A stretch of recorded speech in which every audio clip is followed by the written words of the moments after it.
Welcome to the Wild Physio podcast with your host, Andrew Wild. So today I welcome Matt Suckling, who is an AFL footballer with arguably one of the best pegs in the AFL and one of my oldest mates. Matt was rookie listed to Hawthorn in 2006 and spelled an injury-riddled 3 years on the rookie list, and debuted in 2009 and spent 6 years on the senior list at Hawthorn, playing 102 games, playing in 3 grand finals, winning 2 in 2014 and 15. Matt left the Hawks at the end of 2015 as a free agent and went to the Western Bulldogs. He is in his 5th year at the Kennel and has played 71 games. A huge welcome to my first Wild Physio podcast guest, the Suckling Pig. Thanks for the intro, mate. It's very nice of you. It's a pleasure to be on here. And obviously, we planned to have one in studio in Sydney, but moving with the times, it's glad we can do one at all. Yeah, exactly. Thanks for coming on, mate. I've been super excited for this. And as you said, we've had it kind of we were going to do it. When was it? Like last August? Yeah, late last year, I think. Yeah. Towards the back end of our season, I think we had a game in Sydney, but with the travelling arrangements and stuff, we just couldn't get it done. So, yeah, it's been a long time coming, but looking forward to it. Here we are. Now, off air, we're actually just chatting about what's been happening with you. And I actually didn't realise this myself, how tight the restrictions still are with the AFL footballers at the moment, considering the whole COVID situation. So go through what you guys are allowed to do and what you're not allowed to do. So it's obviously been a challenging time for our industry. Not being able to play games for a substantial period of time, and we had to go through the restrictions as everyone did. And I suppose as we've been able to go back to the club and train, we've had to stay under the first initial restrictions. So as people around us are resuming normal life, we are still, I suppose, we can only leave to go do essential things. So it's been a little bit challenging, but in the end, we get to do what we love and play footy. But it's obviously a challenging time still. How's the rig going post-COVID?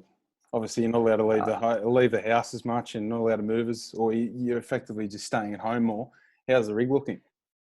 It was definitely a challenge. I think we first went on into ISO around Easter, and there's plenty of chocolate and wine consumed in the first little while. But since then, we've pulled it back, and it's been great to be back at the club and have proper facilities and being able to train with all the guys. Yeah, sweet.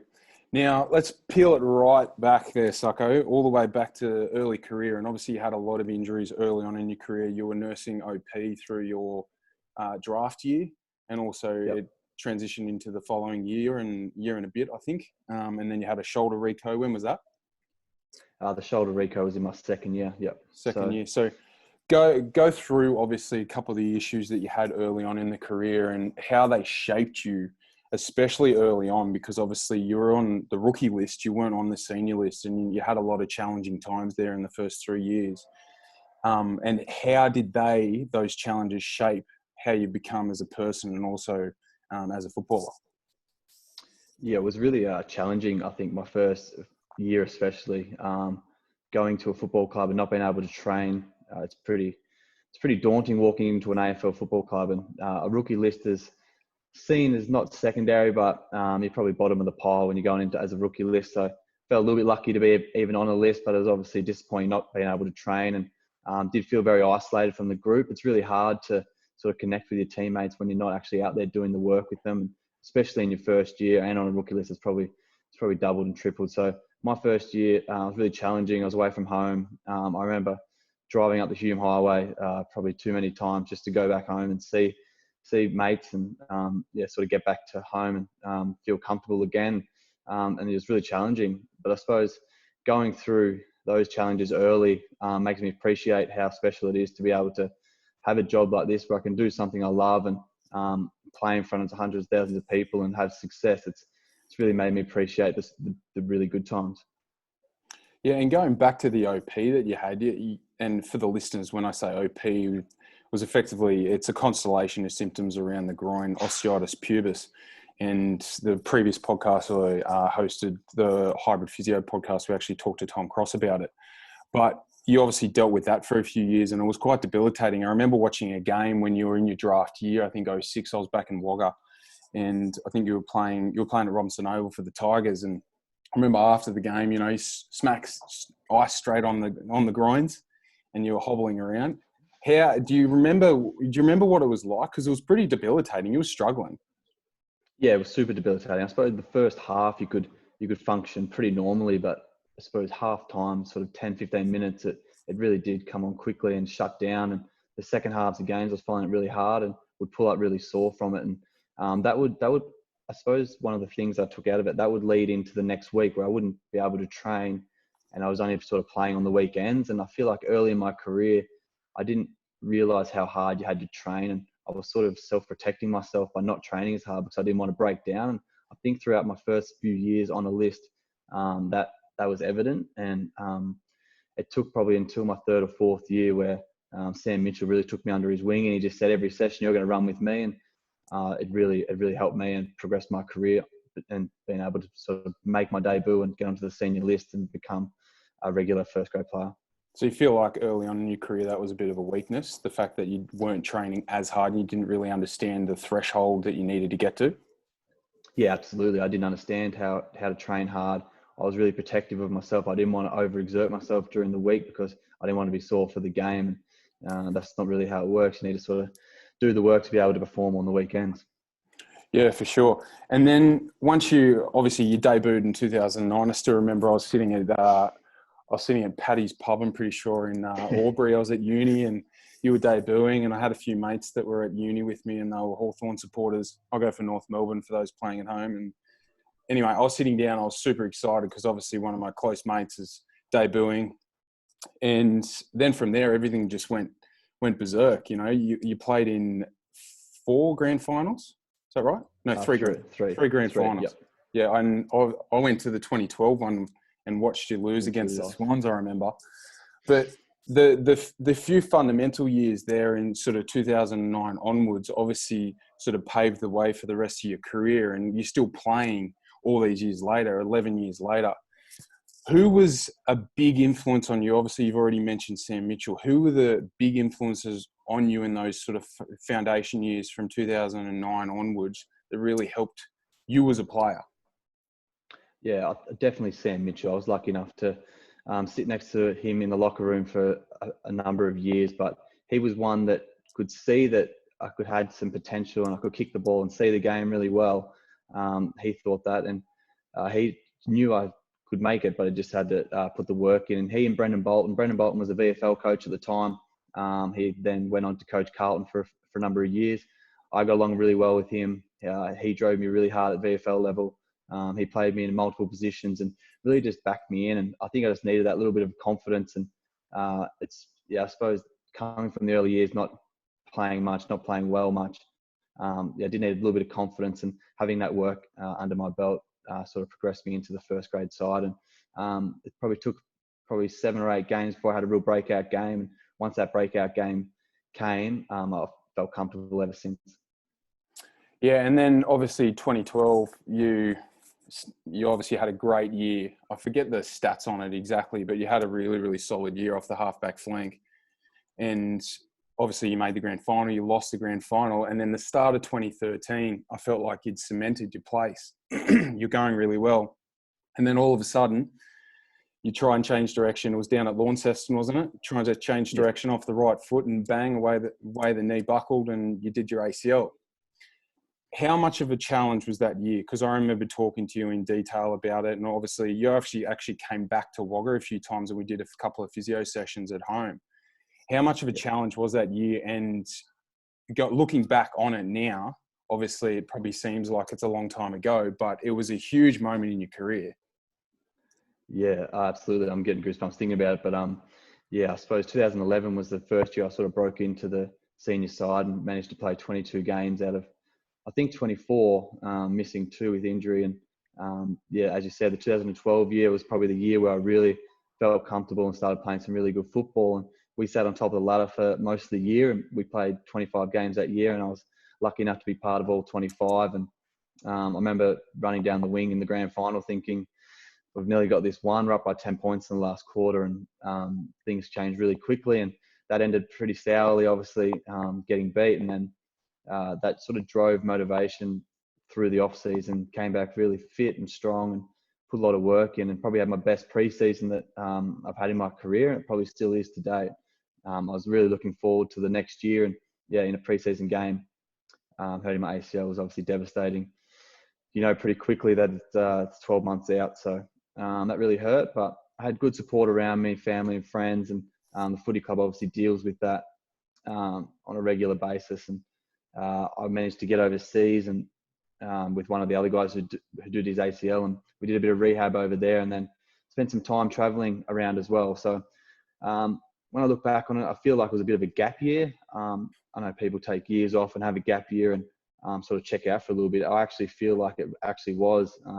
I could actually enjoy things that were restricted of me as being an AFL player. I got to go home, see friends like yourself, and go have a beer and not have to worry about being in great condition and training on the Monday is super hard.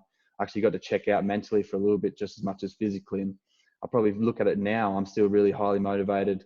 And I sort of think that having a little gap year there and taking a year off from the stresses of actually playing week to week with the media and scrutiny and stuff, I think it's really helped me in the back end of my career to enjoy it and want to keep playing.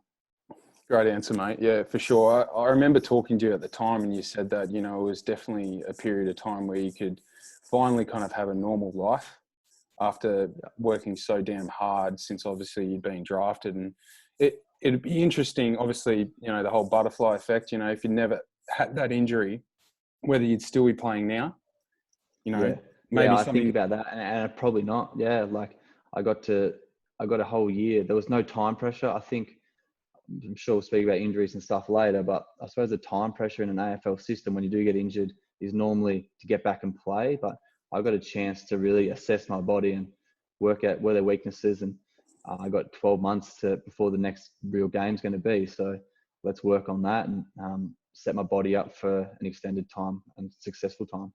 Yeah, and we've talked about it before because you've had so many injuries. I feel like you've got a really good grasp of anatomy and also strength and conditioning and all these type of things because obviously you've been in rehab so much. You know, we've had the OP, the shoulder reco, the hip scope, the ACL in 2013, Achilles in 2016, bipartite patella removal in 2014. So I feel like whenever I've spoken to you, you've got a really good understanding of kind of what we do, you know, physios, strength coaches, the conditioning coaches, etc. So I think that definitely helps. And do you think that that's definitely helped as you've gotten older because you were injured so much, you've realized how you need to manage your body? Yeah, definitely. I think on the flip side, you see young guys come in who play straight away.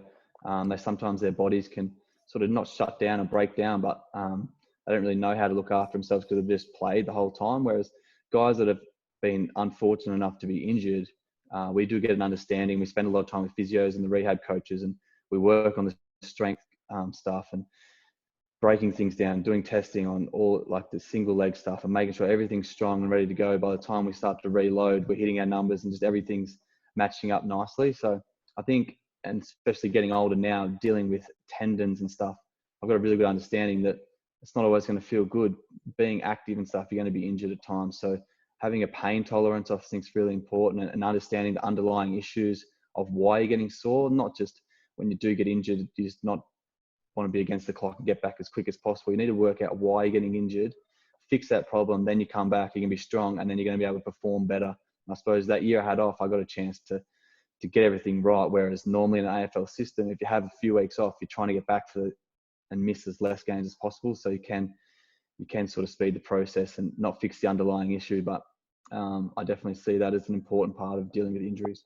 It's even the mental side of it as well. Obviously dealing with the injuries that you'd had, obviously you needed the mental resiliency and the strength to get through them.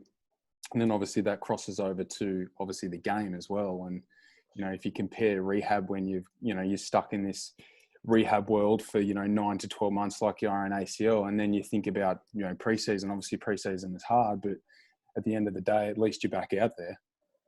Yeah. Preseason's obviously super hard, but being in rehab, like we said earlier, you feel so isolated from the group. It's really hard to connect with your teammates. You're obviously close mates on off the field, and you can go and do dinners and things like that, but you don't have the same camaraderie where you're not playing week to week with them. So that's a really challenging side mentally. And I think spending time in rehab, you do build up a mental resilience, and I think that comes out in your games. Yeah, and I say to all my clients and my athletes that I coach and see, and an injury is a good chance to understand your body more. You can use this for positive rather than negative, and a lot of people are just so negative about injuries, but it's always a good thing in a way for an athlete to get injured at some point in their career. And I know myself, when I get injured as a physio, it's good for me because then I can empathize with you guys that are the athletes. Yeah, and I think it's not nice to be injured, but you can, as you said, take a step back, have a look at what's going on. You might change something in your program. You might find something you really like, and it can be a real advantage for you as well. Yeah, exactly. Now, going to, say for instance, the last, say, 3 or 4 years, are there any things you do in the gym or with conditioning that are non-negotiable for Matt Suckling? So I've got Achilles stuff that I have to manage every day, off season, in season, pre-season. I've worked with the physios really closely and some tendon specialists because there's been such reoccurring problems. Probably since 2016, I got a kick at the bottom of my Achilles, and it was obviously really debilitating. But then on my right side, I noticed that my calf and hammy at the start of pre-seasons wouldn't be as strong as they needed to be, and my Achilles would get sore, and I'd have to carry that for the rest of the year. So throughout my off season, pre-season, in season, I'm pretty much in a Smith machine rack. I'm either doing through range or ISO holds pretty much 4 times a week. So I'm single leg, 70, 80 kilos for 6 reps, might do 4 sets, or I'm doing 50-second to a minute holds. So a Smith machine, it's nearly been bought. I nearly bought one in ISO, but shipping dates and stuff made that a little bit hard. But I've got another guy at the club who's got Achilles stuff, and he was just getting his mum on his shoulders to do isometrics. So it's just one thing that's non-negotiable for us with Achilles is continuing that calf load. So once we resumed training, it wasn't too big of a spike. Yeah. Are there any other things that you are non-negotiable for you, considering the history with the ACL and all that sort of stuff? Obviously, you guys do a fair bit of single leg work, and I carry on about single leg work on my Instagram and everywhere a lot because it's so important. Is there anything you do in terms of single leg stuff? Most of our stuff is single leg. Obviously, when you do a double leg stuff, you can carry a side, I suppose. So us guys that have had a history of ACLs, we actually do jump testing, and I forget what the other testing is called, a Cybex test. Yeah. I'm not sure whether you know about that, but yeah, we do that at the start of pre-season and throughout pre-season to make sure our hammies and quads ratios are all up to speed. And we go into a room at one of the universities where they put all the little dots on you, and they watch how you jump and land and make sure there's no deficiencies anywhere. Yeah, check the mechanics. Yeah. Yeah, sweet. Now, going back obviously to the ACL in 2013, you obviously missed a grand final. So Hawthorn had lost, and you'd played in that grand final in 2012, and obviously the group would have been pretty hungry for the next year, and they ended up winning that year. You didn't play. Yep. Mm-hmm. And you finally came back for 2014-15 and played in 2 premierships in a row. How hard was that, watching the premiership in 2013 when you'd only just missed out by a kick the year before? Probably throughout the course of 2013 season, Hawthorn was sitting on top of the ladder, and you could sort of get the feeling that you obviously understood they were going to make it deep in September, and you obviously weren't going to be a part of it. You sort of didn't become reality until the prelim final, I think, and that's when I messaged the rehab guy saying I'm not coming in tomorrow. This is start of grand final week. I just can't bear to be around the guys at the moment. I don't want to be there and be a distraction because someone might feel sorry or I might be sulking or something like that. So I did keep it a little bit away through that week, and obviously watching them win it, it's a really bittersweet feeling, like so wrapped for everyone involved. I know how hard everyone works and so deserving to win it. But the unfair thing, I suppose, about AFL is there's only 22 to play that get a medal. So that was really hard, not receiving a medal when I would have loved one. But I was just wrapped for my teammates, and like the next week or so was fantastic. But it was really easy for me to, while they were still celebrating, to check back into my rehab and progress really well. And I think that springboarded me into my 2014 season, which was lucky enough to be a part of another grand final and have a really successful day and enjoyed that week. And lucky enough 2015 to do the same. So yeah, I'm obviously sitting here now chuffed that I've got the opportunity to play in 3 grand finals and win 2. So yeah. And then obviously you went to the Bulldogs in 2016, and then they played in the grand final that year, which you obviously missed again. You missed another grand final, and that was because of the Achilles. You played the first final, I'm pretty sure, and then from there you couldn't play again. And they tried to get you up for the grand final, but it didn't settle in time. Yeah, so I copped that kick somewhere near the bye in Sydney, and post the bye, I was pretty much playing 1 week on, 1 week off, and my conditioning towards the end of the year was pretty average. It was just too hard to get up and train. I remember during finals, there was a couple of days where I've got a set of stairs that go down to my front door, and I was sliding down the stairs on my backside because I physically couldn't like walk properly. I had to walk around on my toes. And then I'm trying to get up to play, and we made a decision to inject it for one of the finals, and I was lucky enough to play.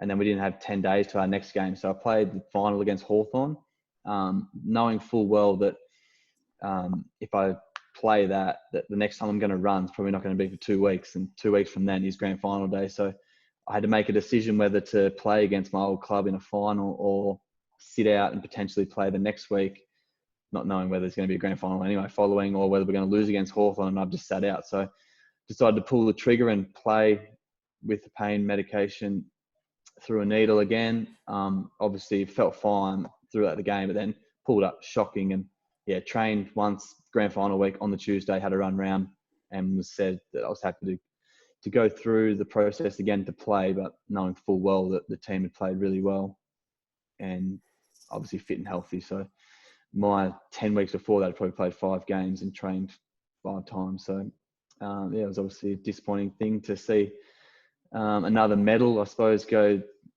shooting by. But obviously wrapped for a club that hasn't had much success, and all my teammates, new teammates and great friends that I've made had sensational days and things I'll never forget.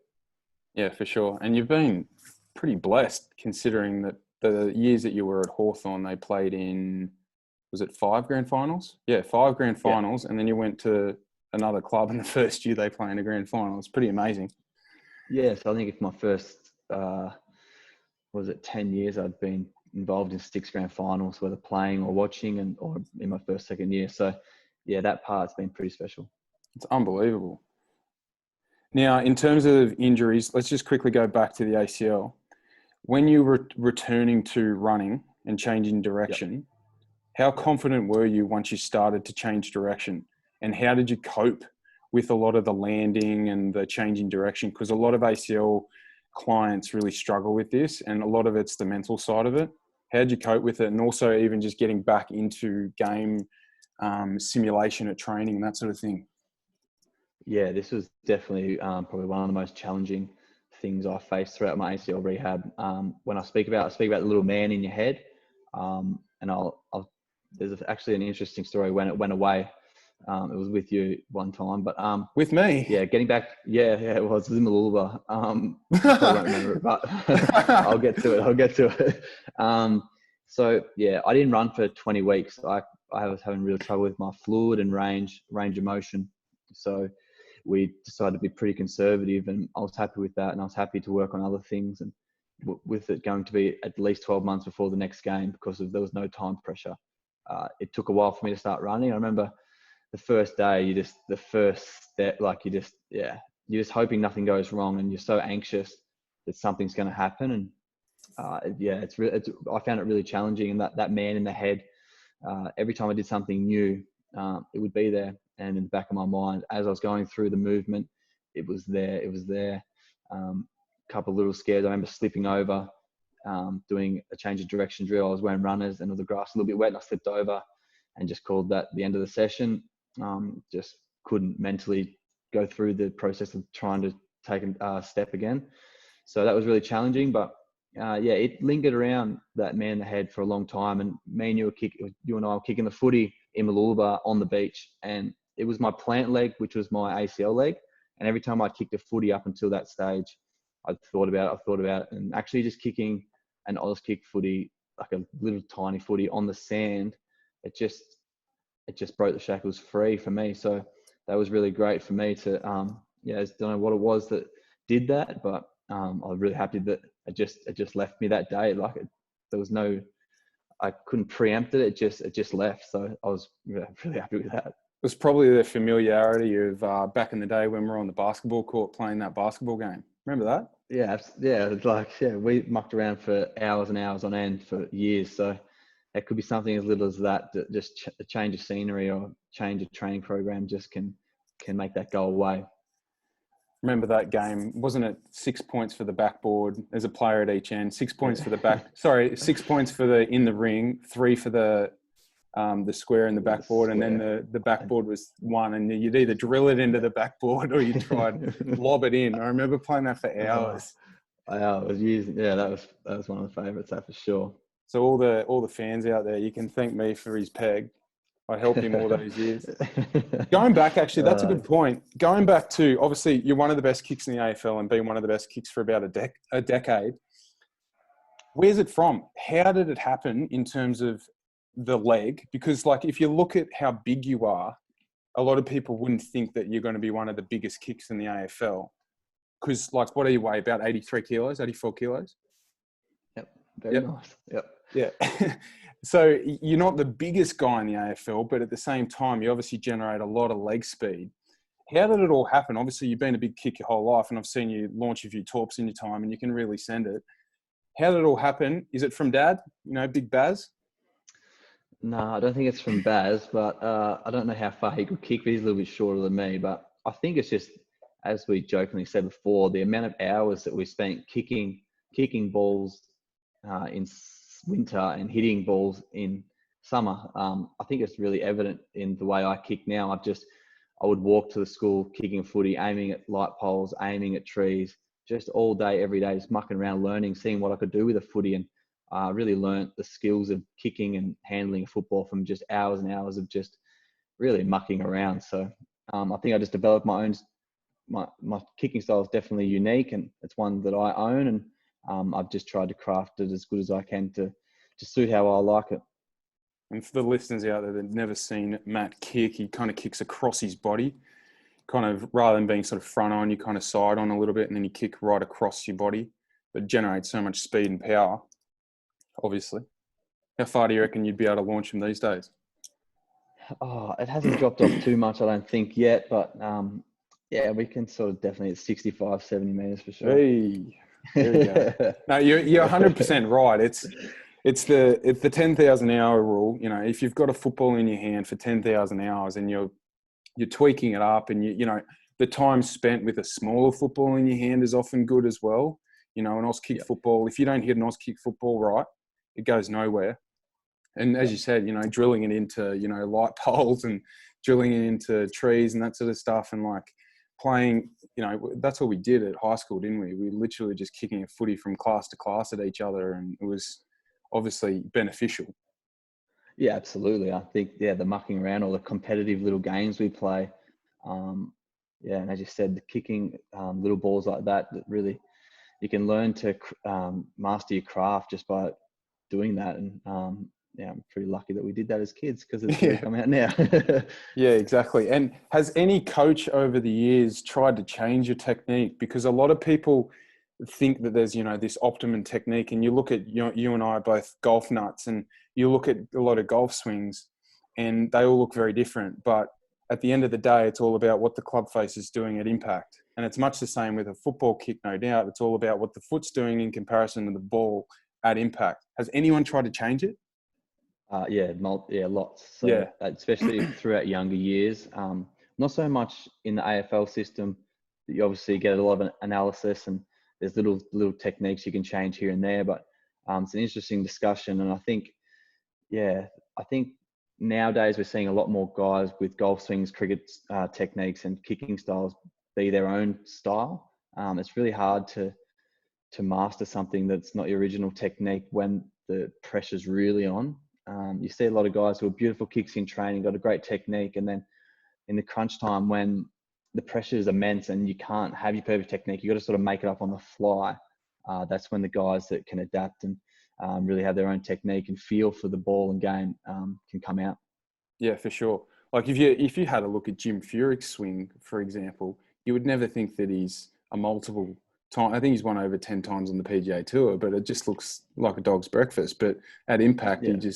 I think he's like in the top 10 in driving accuracy in the last few years. Like he's obviously a freak. It's much the same with you. A lot of people would look at your kicking technique and think that you would shank a few here and there. And obviously everyone's human, but you're still one of the best kicks in the league. So I think it's important for people to understand that there's so many ways to skin a cat with a kicking technique or whatever type of technique it is. Yeah, absolutely. I think that there's obviously going to be an element that the technique has to be pretty good. And as you said, in golf, the club face needs to be square. When you're kicking a footy, you need to still hit the right part of the ball. But when the pressure's on, Jim Furyk feels comfortable with the way he swings. So he's going to continue to get the club face square because he's doing the thing that he feels most comfortable doing. Exactly. And you said that you finally went out and got the clubs out of the garage. Yeah, so my first hit since January today. Went to the driving range that's the first little ban that's been lifted. Guys can surf or golf at the moment, so I went out there and put a couple into the right-hand fence straight off the hosel. So that was a humbling experience, but I might be a little bit sore tomorrow as well. But it was good to get them back out there. And for the listeners as well, he can play with the old sticks. How low have you been?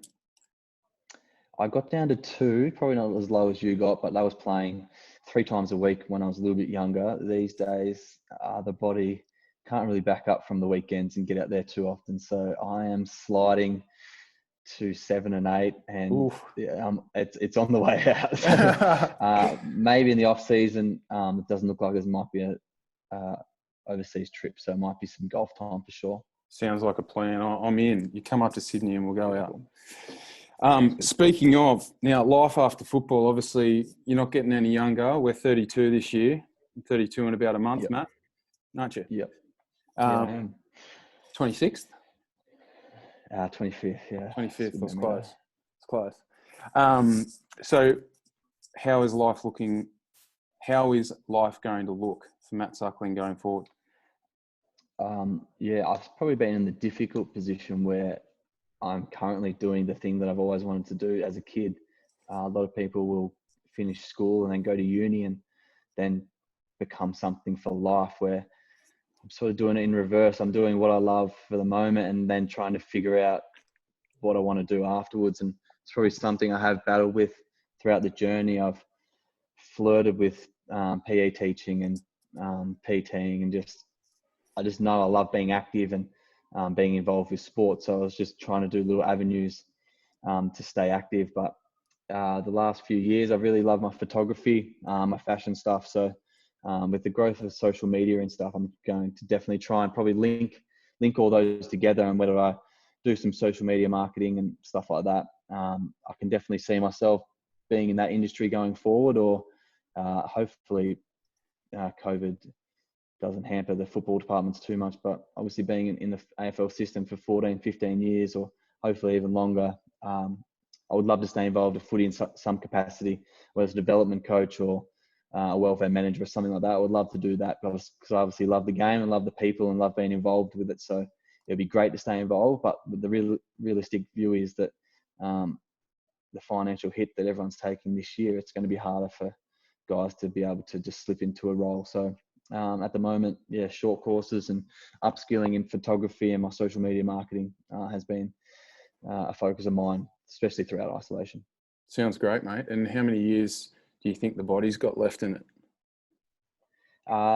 Deep down, I probably think that, this year and next, I definitely feel like I could play on next year, especially this year, shortened season and shortened games. It's been really beneficial so far. There's potential we have to play games in 4 and 5 day breaks, which is obviously a new challenge, and shortening the games has made the recovery process a lot easier. So beyond next year, I wouldn't be sure, but I would hopefully play next year for sure. Sounds great, mate. And have you got any advice for people that are going through injuries at the moment, and also some advice for some young footballers out there? I think just with injuries, it is part of being active, and something you're going to have to deal with. And I think just getting back and understanding why you're getting injured. It's important to take a step back at times and not try and just leave everything so fast paced. I found it really beneficial taking a step back, trying to fix underlying issues. And I found that in 6 months, you won't worry about missing out on a running session because you're going to be stronger and fitter and faster anyway. So taking a step back and fixing underlying issues is a massive thing for people going through injuries. And sometimes there is going to be some pain there. Sometimes it's going to warm up. It's going to go away, but sometimes you're just going to have to learn to deal with some pain and have some pain tolerance mechanisms to cope with the training and reloading of injuries as well.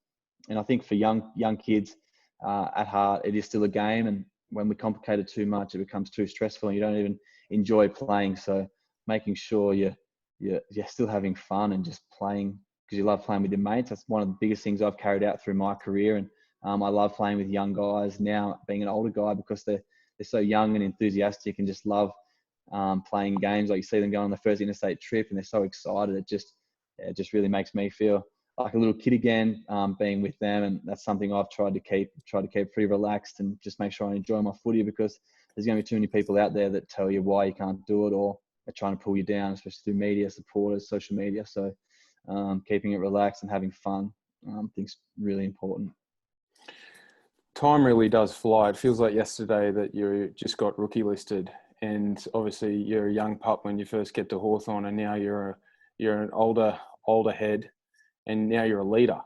How is it being a leader at a club rather than the young pup on a rookie list?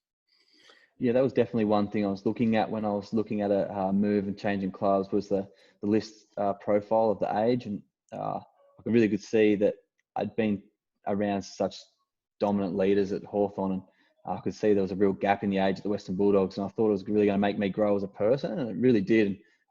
Having my experiences at Hawthorn and taking them to Western Bulldogs, it really helped me grow as a person and a player. And I think I've become a better person and player because of my move, even though it was really hard at the time. I think that going to the Western Bulldogs has made me a better person and player. And I think just being authentic, and people will follow you if you're going to be authentic. They can see through the fakeness pretty quickly. Yeah, for sure. Well, Matt, thank you so much for coming on. It's always a pleasure, mate. It always is. Always is. We'll have to have a game of golf very soon when things are obviously lifted. Sounds like it'll probably be at the end of the season, to be honest. Sounds like you guys will be in reasonable restrictions for the rest of the season. Yep. Yeah, no, I think we will be. But let's hit the Sydney beaches up and have a beer and maybe hit a golf. That'd be great, mate. Or even we go down to Barnbougle. Oh, yeah, sounds good. Let's do that. Now, for the listeners, where can we find you, Matt? Instagram, all that sort of stuff? Yeah, I'm in Instagram only. So, yeah, hit me up there. What's your at Instagram? Is it Matt with a 4? No, it's M01TT Suckling. There you go. There it is. This podcast is brought to you by Wild Physio Fitness. You can find me at wildphysiofitness.com.au and Wild Physio Fitness on all socials. I'm live on Apple Podcasts and Spotify. Please leave a 5-star rating and review on Apple Podcasts if you can. And as usual, guys, stay strong.